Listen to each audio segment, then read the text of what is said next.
আসসালামু আলাইকুম। দুপুর 2:30 আজ রবিবার। বাংলাদেশ বেতার কক্সবাজার স্থানীয় খবরে স্বাগত জানাচ্ছি জ্যোৎস্না ইয়াসমিন।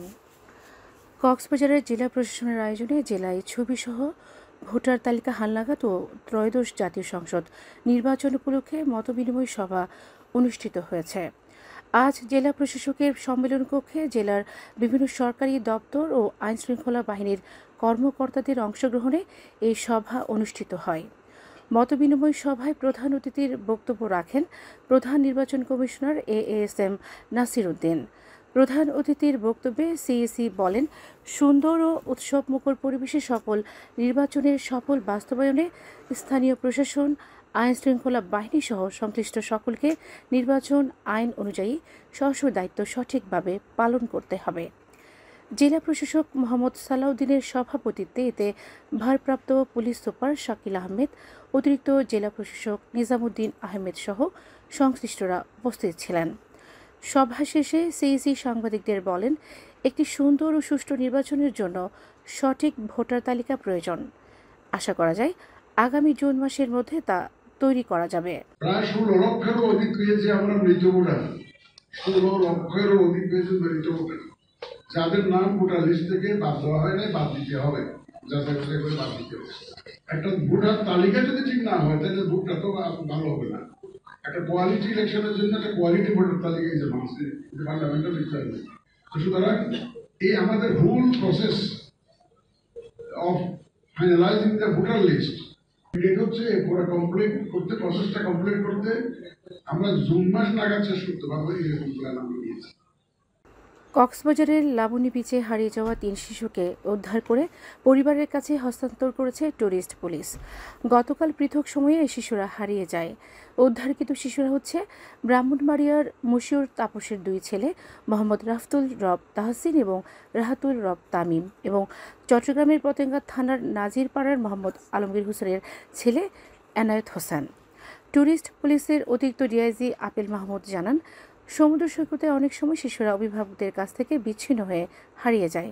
তাই অভিভাবকদের শিশুদের প্রতি আরও বেশি নজর রাখার পরামর্শ দেন তিনি। কক্সবাজার সমুদ্র সৈকতে পর্যটকদের উৎপাতের অভিযোগে 13 জন তৃতীয় লিঙ্গের ব্যক্তিকে গ্রেপ্তার করেছে ট্যুরিস্ট পুলিশ। গতকাল রাতে সৈকতের বিভিন্ন পয়েন্টে অভিযান পরিচালনা করে তাদের গ্রেপ্তার করা হয়।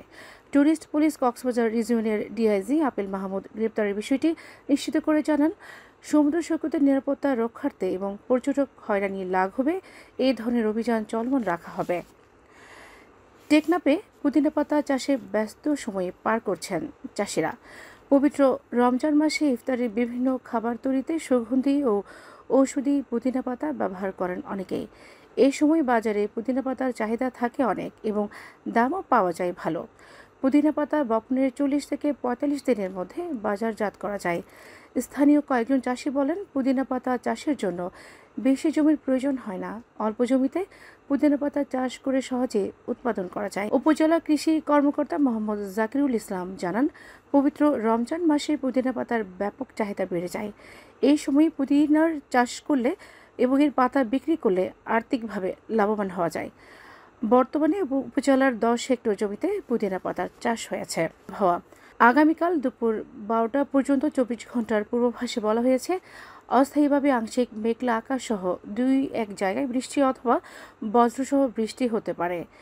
সেই সাথে শেষ রাত থেকে ভোর পর্যন্ত হালকা থেকে মাঝারি কুয়াশা পড়তে পারে।